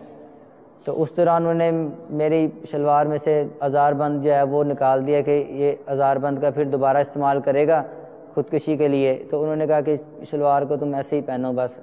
تو وہ اس کو میں نے گرہ لگا کے باندھ لی، اور اس طرح پھر مجھے انہوں نے اس کے علاوہ بھی ہر چیز کوشش کی انہوں نے کہ کوئی ایسی چیز نہ ہو جس سے خودکشی کا انتظام ہو سکے۔ تو اس کے بعد پھر وہاں پہ انہوں نے میرے ہاتھ جو ہیں وہ دونوں ہتھ کڑیوں سے ایسے باندھ کے، تو پیچھے جیل کی سلاخوں کے ساتھ انہوں نے میری باندھ دیا، انہوں نے کہا کہ ادھر تم نے لیٹے رہنا، ادھر ہی بیٹھنا ہے جانوروں کی طرح۔ انہوں نے کہا کہ تم نے اب بڑے خطرناک ہو تو تمہارا ڈر ہے کہ تم مار نہ لو اپنے آپ کو، تم نے یہاں پہ رہنا ہے بس۔ پھر ڈاکٹر آتے تھے، نفسیاتی ڈاکٹر آتے تھے، جیل کا سپرڈنٹ آتا تھا، وہ سارے مجھے چیک کرتے تھے بار بار آ کے، اور میرے سے پوچھتے تھے کہ تمہیں کیا پریشانی ہے، کیا کرنا چاہتے ہو، تم اس طرح کیوں کرتے ہو، جب مرنا تھا تو اس کے ساتھ ہی مر جاتے، اگر نہیں مرے تو اب جیل میں نہیں مرنا تم نے، تو تم زندہ رہو، تم یہ ہے وہ، اس طرح کی باتیں انہوں نے کرنی۔ میں سن کے ان کے سامنے جی کر دینا، بعد میں نے یہی ذہن بنانا کہ یہ تو سب پاگل ہیں، میں نے تو جو کرنا ہے وہ میں نے کرنا ہی ہے۔ وہاں پہ پھر تقریباً 2 مہینے انہوں نے مجھے قید تنہائی میں رکھا، تو پھر ایک دن وہ آیا سپرنٹینڈنٹ جو جیل کا سیاد، اس کو میں نے کہا کہ سر میں اب نہیں کرتا، آپ کی مہربانی، مجھے سردی بہت ہے، میں اس طرح میرے ہاتھ یہاں بندھے رہتے ہیں سلاخوں میں، تو رات کو جب پار سے ہوا آتی ہے میرے ہاتھ جو ہے نا برف کی طرح ٹھنڈے ہو جاتے ہیں، اس کے علاوہ بھی میں نیند نہیں آ رہی مجھے، میں اور پریشان ہو رہا ہوں۔ تو اس نے پھر ہمدردی کرتے ہوئے اس نے کہا چلو ٹھیک ہے تم نا اس کو آزاد کر دو۔ تو وہ پھر دوبارہ مجھے بیرکوں میں انہوں نے آمد گنتی میری بیرکوں میں ڈال دی۔ تو بیرک میں بھی اس طرح پھر وہ لوگ بیٹھے ہوئے تھے دوست اکٹھے جو جیل کے تھے، تو پھر انہوں نے مجھے اسی طرح آزمانا شروع کر دیا، اور تم واقعی مرنا چاہتے ہو، تم ایسی باتیں کرتے ہو، تم کوئی نہیں مرو گے، مر سکتے ہو تو یہ یہاں سے اوپر ایک بلڈنگ تھی 1 منزلہ عمارت پہ، تو اس کے اوپر والے فلور پہ تھی میری جو سیل تھا، چکی تھی، تو وہاں بیٹھے ہوئے تھے، کہتا ہے اگر اتنا ہے تو یہاں سے چھلانگ لگاؤ، گردن کے بعد چھلانگ لگاؤ، ابھی تم مر جاؤ گے۔ تو میں کہا اچھا تم یہ کہتے ہو، میں ابھی کر کے دکھاتا ہوں تمہیں۔ میں نے پھر وہاں سے جب چھلانگ لگانے لگا، پھر ایک لڑکے نے میرا ہاتھ وہاں سے پکڑ لیا، تو پھر انہوں نے مجھے اس کے پیش کر دیا پولیس والے کہ یہ دیکھو یہ پھر دوبارہ مرنے لگا تھا۔ تو میں نے پھر یہ سوچا، میں کہ اس طرح تو واضح طور پہ مرنا تو یہ مرنے نہیں دے رہے یہ پولیس والے، یہ جیل والے اور یہ لوگ نہیں، تو میں اس طرح کرتا ہوں، کوئی ایسی ترکیب بناتا ہوں کہ جس سے میں آہستہ آہستہ اندر سے گھل گھل کے مر بھی جاؤں اور کسی کو نا پتہ بھی نہ چلے۔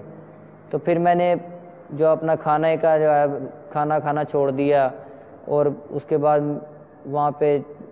سگریٹ ملتے تھے، سگریٹ شروع کیے، پھر نسوار والے کو دیکھا، نسوار شروع کر دی، پھر وہ گٹکے کھاتے تھے وہاں پہ لوگ، تو گٹکا کھانا شروع کر دیا۔ تو لوگ ایک ایک نشہ کرتے تھے، میں نے سارے شروع کر دیے، کیونکہ میں نے مرنا ہے تو میں نشوں سے چلو زیادہ سارے نشے کرتا ہوں، تو 1 مہینہ کروں گا، کیا ہے کہ اس کے بعد مر جاؤں گا۔ تو گٹکا بھی کھانا، ساتھ میں نسوار بھی کھانی، ساتھ میں سگریٹ بھی پینی، پھر وہ بھر کے سگریٹ، پکے سگریٹ وہ چرس والے بناتے تھے، وہ میں نے پینے شروع کر دیے۔ ایک دن میں 2 3 پی جانے۔ پھر سیل میں ایک گولیاں پڑی تھیں، تو وہ اس لڑکے نے کہا کہ یہ جو ہے نا یہ گولیاں کھانے والی دوسری ہیں، لیکن جو اس میں چھوٹی چھوٹی بوریوں میں ہیں، وہ میں سن رہا تھا 2 بندے آپس میں باتیں کر رہے تھے کہ یہ جو ہے نا یہ بڑی زہریلی یہ گولیاں ہوتی ہیں اور اس سے بندے کی موت واقع ہو جاتی ہے، تو یہ تو ایسے بس پانی کو خشک کرنے کے لیے ہوتی ہیں، لیکن ان کو یہ کھانے والی نہیں ہوتی، اس سے بندہ مر جاتا ہے۔ تو میں نے وہ فوراً اٹھا کے میں نے نا وہ 2 جو چھوٹی چھوٹی بوریاں بسی بنی ہوئی تھیں، وہ میں نے اٹھا کے دونوں کھا لی۔ میں کہا چلو یہ کھاؤں گا مر جاؤں گا، لیکن وہ کھائی، اس سے کچھ بھی نہیں ہوا۔ پھر ڈاکٹر کے پاس ایک بار ہاسپٹل میں گئے، کوئی مسئلہ تھا، تو وہ بات کر رہا، اس نے مجھے الرجی تھی، الرجی کی اس نے مجھے گولی دی، تو اس نے کہا کہ بیٹا یہ 24 گھنٹے میں آپ نے 1 کھانی ہے، اگر آپ نے 24 گھنٹے میں 1 سے زیادہ کھا لی تو آپ کو ہارٹ اٹیک ہو سکتا ہے، آپ کے دل کی دھڑکن بہت تیز ہو جائے گی اور آپ مر سکتے ہو۔ تو میں نے جب اس کی بات سنی تو میں تو دل میں خوش ہو گیا، بھی ٹھیک ہے مجھے تو مرنے کا نسخہ مل گیا۔ تو اس نے مجھے وہ 3 4 گولیاں دیں، تو میں نے وہ تینوں کی چاروں کٹھی کھا لیں۔ میں کہا چلو یہ کھاتا ہوں تو اس سے میں مر جاؤں گا۔ اس سے میری طبیعت تھوڑی سی خراب ہوئی، میرا بی پی ہائی ہو گیا اور میرے جسم میں دھڑکن بہت زیادہ تیز چلنے لگ گئی، اور تھوڑی سی طبیعت میں جو ہے اضطراب ہوا، لیکن اس کے بعد پھر وہی اسی طرح میری طبیعت دوبارہ سنبھل گئی۔ تو پھر وہ میرے گھر والے جو ملاقات پہ آتے تھے، ان کو جیل والوں نے بتایا کہ یہ آپ کا بچہ، اس نے نا 2 3 مرتبہ خودکشی کی کوشش کی ہے، تو آپ کی مہربانی اس کو سمجھائیں، اس نے اب یہاں پہ رہنا ہے، جب تک اس کا وہ قتل کا کیس نہیں حل ہو جاتا تو اس نے یہاں پہ رہنا ہے۔ تو وہ میری والدہ آئی، انہوں نے رو کے میرے آگے ہاتھ جوڑے، میرے ابو آئے اور انہوں نے کہا کہ بیٹا دیکھو، پہلے تم نے ہم جیسے غریب اور شریف آدمیوں کو، جس نے آج تک کبھی تھانے کا منہ دیکھا ہی نہیں، خاندان میں بھی کبھی کوئی جیل میں نہیں گیا، تو تم نے ہمیں جیلیں بھی دکھا دیں، تم نے ہمیں یہ بوڑھی عمر میں ہمیں یہ تھانوں کے بھی چکر لگوا دیے، اور ہمیں طرح طرح رلایا، ہماری بے عزتی بھی کی تم نے، ہمارا کہنا بھی نہیں مانا، اور اب یہاں پہ آ کے پھر تم اپنی جان کے دشمن بنے ہوئے ہو۔ تو یہ اب تم اپنی حالت پہ رحم کرو، اب تم نہ بس کر دو، جو ہو گیا سو ہو گیا، اب اپنی زندگی کو تبدیل کرو، چینج کرو۔ تو انہوں نے پھر پتہ نہیں کس طرح ترکیب بنائی، انہوں نے کہا کہ تمہارے چھوٹے بھائی نے خواب دیکھا ہے، اس نے کہا ہے کہ اس کو میرا پیغام دینا، مجھے بڑی یہاں پہ سختی میں ہوں میں، تو اس کو کہو کہ تم یہ والی موت نہ مرنا، تم جو ہے جو طبعی موت تمہیں آئے گی اسی پہ مرنا۔ تو یہ پتہ نہیں سچا تھا کہ نہیں سچا، بہرحال یہ خواب بتایا امی نے کہ بھائی نے تمہارے خواب دیکھا ہے۔ تو انہوں نے ساتھ میں یہ بھی کہا کہ وہ ہمیں یہ لگتا ہے کہ تم ہماری بات نہیں مانو گے، لیکن یہ سچی بات ہے کہ اس طرح خواب آیا اور یہ۔ تو اس پہ پھر میرا تھوڑا سا دل اطمینان ہوا، میں کہ چلو ٹھیک ہے، اب جب مرنا ہوگا تو پھر اب میں 3 4 مرتبہ 5 مرتبہ کوشش کر چکا ہوں مرنے کی، اب نہیں مرا تو اب اس میں میرا حق، سب نے ذہن بنانے والوں نے بنایا کہ اب تم اپنی جان کو چھوڑو، اب تم نے جب اللہ نے تمہیں بچایا ہوا ہے تم کیسے مر سکتے ہو۔ تو اس طرح پھر میں کہا چلو ٹھیک ہے، اب پھر میں نے اپنے غم کو نکالنے کا ایک طریقہ سوچا۔ پہلے میں جب چھوٹا ہوتا تھا تو میرے والد صاحب مجھے نعتیں سکھاتے تھے، انہوں نے بچپن سے ہی مطلب خود بھی امام مسجد تھے، نعت پڑھنی سکھائی مجھے بھی، میرے دوسرے بہن بھائیوں کو بھی۔ تو میں نعت جب چھوٹا ہوتا تھا نعت پڑھتا تھا، جب میٹرک میں ہوا انٹر میں گیا تو میں نے نعت پڑھنی بھی چھوڑ دی، کیونکہ اس وقت پینٹ شرٹ پہنی ہوتی تھی، داڑھی کٹوائی ہوتی تھی اور ہر وقت حالت گندی ہوتی تھی، اس لیے نعت میں کہتا تھا نعت نہیں میں نے پڑھنی۔ تو اس وقت پھر میری آواز تو تھی، تو میں نے کہا چلو میں غم اپنا نکالنا ہے، تو مجھے گانے یاد تھے، میں نے پھر گانے جو ہے وہ گنگنانے شروع کر دیے۔ جب 1 2 مرتبہ میں نے گانا گایا تو میرے وہ جو جیل کے ساتھی تھے انہوں نے سنا، تو وہ بھی چونکہ دنیا دار سے لوگ تھے، انہوں نے سنا، انہوں نے کہا کہ یار تم تو بڑا اچھا گاتے ہو. تو انہوں نے مجھے نا فرمائش کرنی کہ یہ والا گانا سناؤ، یہ والا گانا سناؤ. تو میں نے ان کو پھر اس طرح سگریٹ کا وہ چرس کا سگریٹ بنا کے دیتے تھے، وہ لگا کے تو فل جب نشے میں ہو جانا اس وقت میں نے وہ نشے میں ان کو گانے اس طرح کر کے سنانے. تو وہ چلتے چلتے انہوں نے مجھے پھر جگہ جگہ وہ بکنگ کے لیے جو جیل کے اندر ہی وہ فلاں جگہ سے آگے فلاں سے کہ بھئی آپ ادھر آؤ ہمارے کمرے میں جو ہمارا سیل ہے اس میں آ کے نا ہمیں گانے سناؤ. تو ادھر جانا، انہوں نے پھر کوئی چیزیں کھلا دینی. پھر وہ اسی طرح جب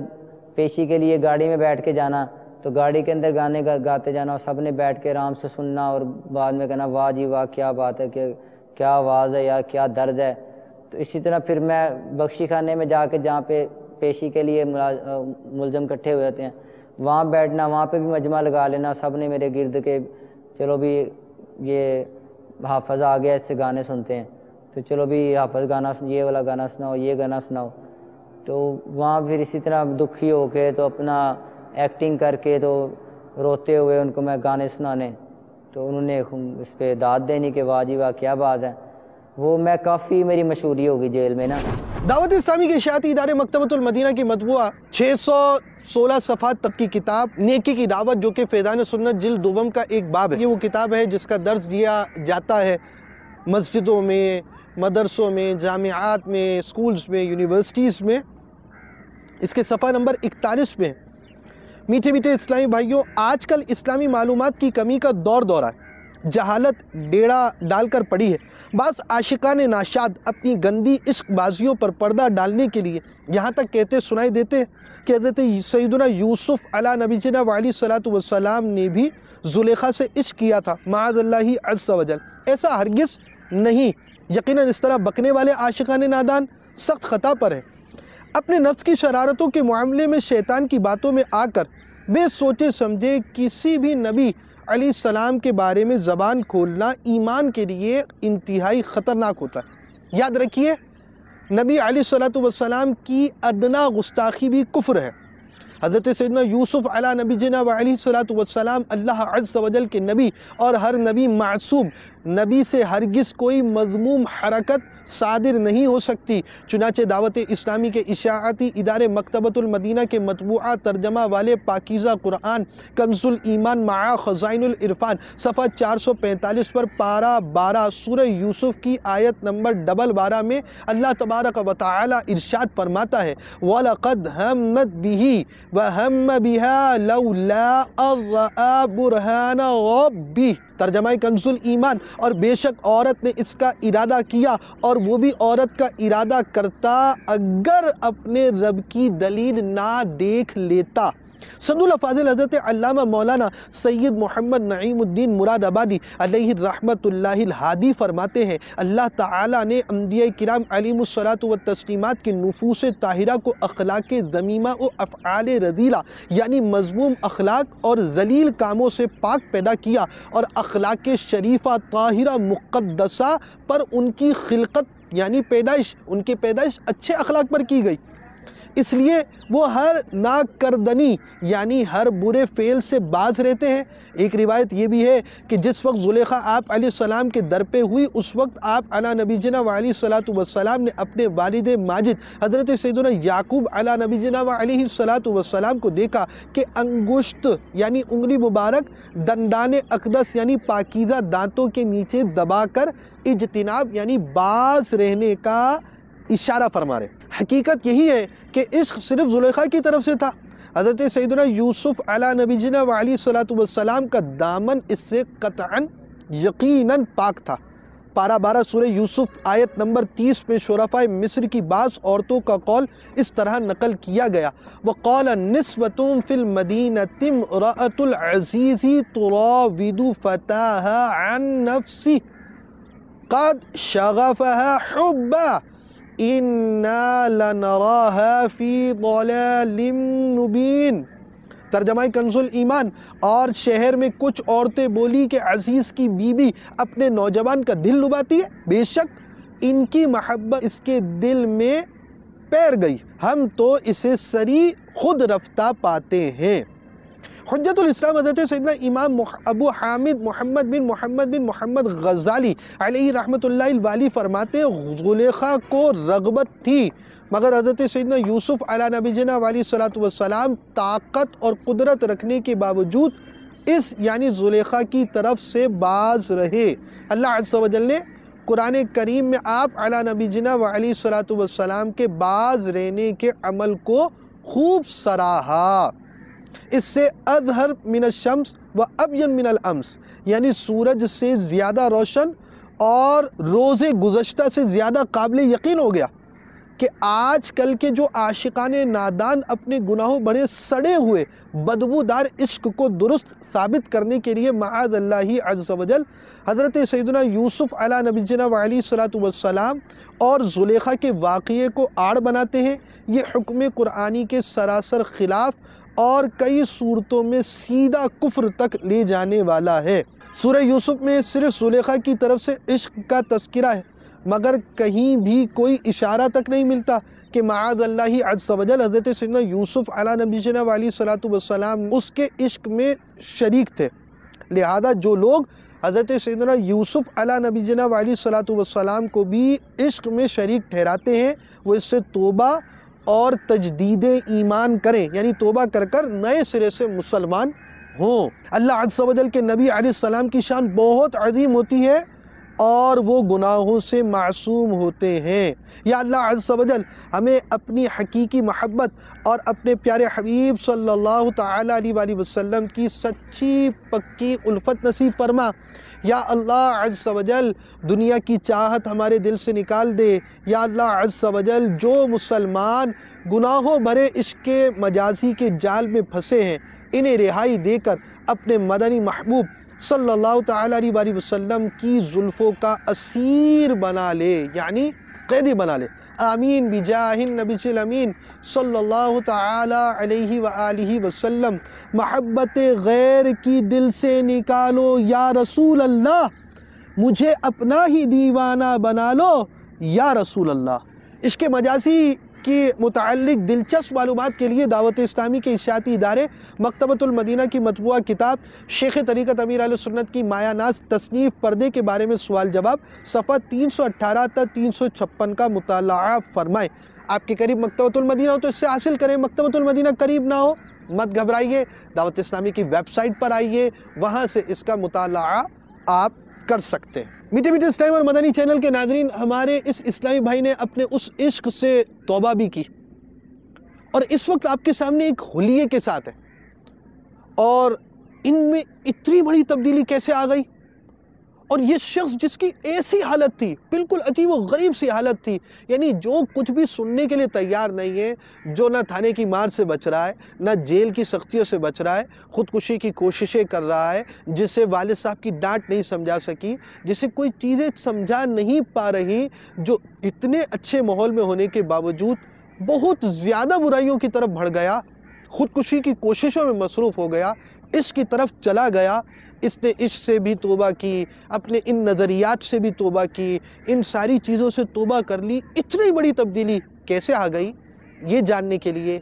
اگلے سلسلے مدنی انقلاب کا آپ انتظار کیجئے، کیونکہ یہ ایک طویل سلسلہ ہے۔ ہم 2 حصوں میں اسے بیان کریں گے۔ آئندہ سلسلے میں بتائیں گے کہ وہ اسلامی بھائی کس انداز سے تبدیلی کی طرف آیا۔ مدنی چینل دیکھتے رہیے۔ غیبت کے خلاف جنگ جاری رہے گی، نہ غیبت کریں گے نہ غیبت سنیں گے، مسجد بھرو تحریک جاری رہے گی، اور فیضان مدنی مذاکرہ جاری رہے گا انشاءاللہ عز و جل۔ www.amirahlusunnat.net کے ساتھ بھی وابستہ رہیے۔ امیر اہل سنت کے مدنی پھولوں، مدنی مذاکروں، امیر اہل سنت کی کتب و رسائل، امیر اہل سنت کے حوالے سے معلومات، آپ کے بچپن شریف کے احوال کو آپ جاننا چاہتے ہیں، ان کے سلسلے دیکھنا چاہتے ہیں، آپ اس ویب سائٹ پر آئیں، انشاءاللہ عز و جل محروم نہ ہوں گے۔ اور اس ویب سائٹ کو دیکھنا تو روز اپنا معمول بنا لیجئے۔ مدنی چینل دیکھتے رہیے۔ صلو علی الحبیب صلی اللہ تعالی علی محمد۔ اسی ماحول نے ادنا کو اعلیٰ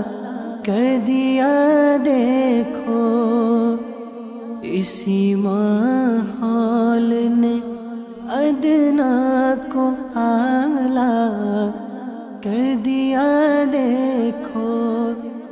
اجالا